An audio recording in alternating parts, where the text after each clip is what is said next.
अरे सुना सुना भाई सुना ये भौजाई रे अब भतारा काट पेला नाम चढ़ावाई रे अच्छा तो एगो बात हम कहत बानी खास कहा ना तहु अरे खास कहा था धुड़िया पे पास होता इंदारायावा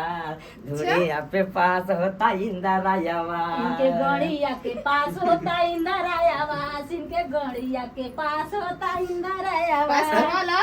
कमाल हो सुन का हो अरे बाटाई बाटा मास रहुआ उता पर धान रे हर घड़ी धूड़ी पे देत बाटे ध्यान रे अच्छा बाटाई बाटा मास रहुआ उता पर धान रे हर घड़ी धूड़ी पे देत बाटे ध्यान रे पास करवाला ना अब केतानन का जीवन काई दिहाले सनास अब केतानन का जीवन काई दिहाले बनास तू कैसे हो कि धूड़िया पे पास होता इंद्रायावा इतना बढ़िया गड़िया ऑफर के बा पास होता इंदरायावास इनके गड़िया के पास होता इंदरायावास